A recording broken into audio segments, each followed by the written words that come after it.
el fortalecimiento de las relaciones multilaterales y birregionales, así como con países como es el caso de la Federación de Rusia.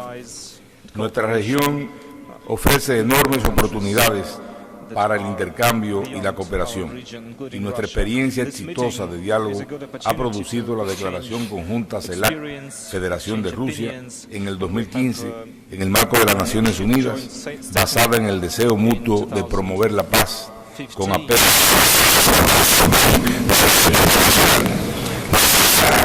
considera a Rusia como un socio con gran potencial para el desarrollo de una relación sustentada en principios de igualdad, cooperación integral y beneficio mutuo. A través del mecanismo CELAC-Rusia, pretendemos, además, compartir buenas prácticas y experiencias exitosas que vayan en beneficio de nuestros respectivos ciudadanos. Uno de los objetivos básicos de este encuentro ha sido la definición de las áreas iniciales de la cooperación entre ambas partes.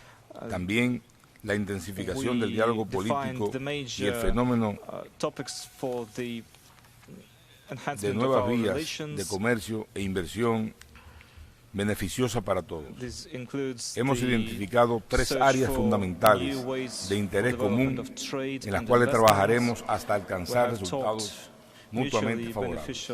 Tales son, primero, el fortalecimiento del multilateralismo para contribuir al mantenimiento de un orden internacional transparente, democrático, justo y equitativo, que promueva la paz y la seguridad internacional con estricto apego al derecho internacional y a la Carta de las Naciones Unidas.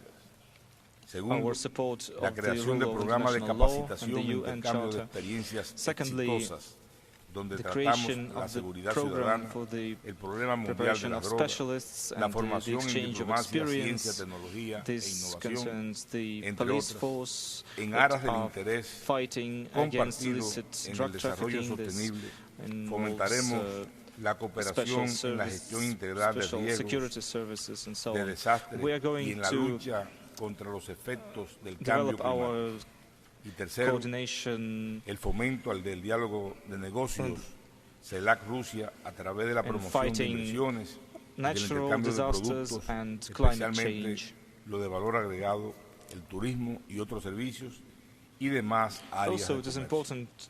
De esta forma, CELAC y Rusia seguirán creando lazos de acercamiento y amistad, apostando al diálogo y a la concertación para el bienestar y el desarrollo de nuestro pueblo. Señor Ministro, estaremos presentes en el Foro Económico de San Petersburgo a realizarse el próximo año, donde yo sé que también tendrá un escenario de fortalecimiento en nuestras relaciones y de beneficio para ambos países, para ambas regiones. Por último, agradecemos la cálida hospitalidad del pueblo ruso, en especial de la ciudad de Sochi, donde nos hemos sentido como en casa. Muchísimas gracias. For organizing this meeting. Thank you very much. Distinguished colleagues, we are ready to take up your questions. Sputnik, please. Агентство «Радио Спутник». Позвольте вопрос нашему гостю. If you may, a question to our guest. Mr. Vargas, can you comment on the statement of President of Ecuador, who said that the future of international politics is in the blocks, and so he called for the consolidation of Latin America. So, in this case, he talked about the strength of CELAC as a regional organization in Latin America. Hemos dicho de manera reiterada que nuestra fortaleza como región está precisamente We have said many times that our force as a united region is lying in the field that we know about the differences between the countries. We are the community of Latin American and Caribbean states, and we understand that having one voice is beneficial for all the countries of our community.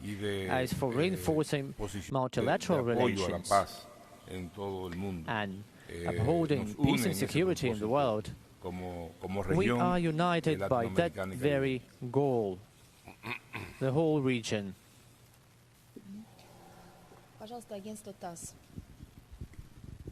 Спасибо, агентство ТАСС, Мария Глушкова.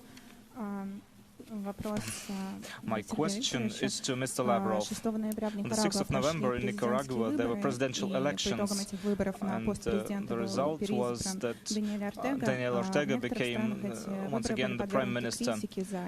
But these elections were criticized for not for the breaks of democratic norms. What is your view on these elections? On the 6th of November, the presidential elections was completed, and Daniel Ortega won because, as I think, of his course towards the consolidation of the society and solving economic and social problems. I have been there many times, and I could see for myself that his work is really practical and fruitful. One can see this easily. The country is going forward dynamically. It is developing, ensuring the security of its citizens. As for the purity, in a way, of his campaign and the whole elections, it was verified by many observers who took part in the elections. They came from Latin American countries, including former presidents of the countries of the region. More than 100 people took part in the elections as observers, and the results, the outcomes, they cannot be challenged by any of the parties, even by the opposition. We have no doubt that the elections have been transparent and clear. We think it is wrongful to doubt the outcomes of the elections. We believe that Nicaragua is part of a very important region. And today, during our talks, the representative of that country actively took part in our dialogue, and we will continue our course towards the development of our relations with that country. Russia Today.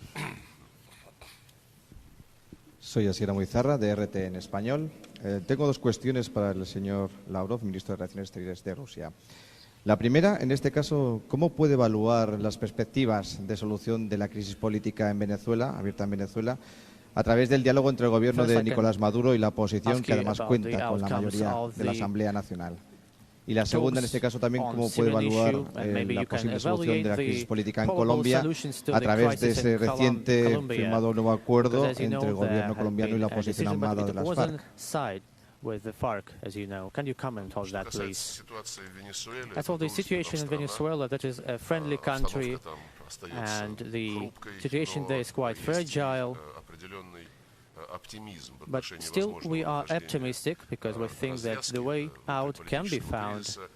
The solution to the crisis can be found through the dialogue between the government and the opposition, with Vatican and UNASUR as go-betweeners. We do respect the President Maduro and the opposition, who have topped the national interests and who do not want to follow those who still hope that there can emerge an ultimatum and some rallies and actions can be fomented, as it was in other parts of the world. And we are afraid that those oppositioners who are out of the legal field of cooperation can really try to torpedo the talks and negotiations between the government and the opposition bloc. We discussed it today with our partners from CELAC, and we see that they are interested in these talks being successful. They will do their best to preserve the dialogue. Lately, we've been seeing quite positive signals that the negotiations with UNASUR and Vatican as go-betweeners, there have emerged certain positive opportunities for progress, and we are supporting that signal. As for Colombia, well, after signing the second agreement between the government and the FARC, the so-called group which took part in Havana, our friends from Cuba and many other countries of the region, they all helped to achieve that result. We talked about this. As I think, at least as I can see from reading the news, they have signed those parts which were the most difficult ones. They have in greater detail discussed the installation of a special tribunal and its work within the Constitutional Court, and many other things were also discussed. That is why we think that the Colombian settlement is on the right track.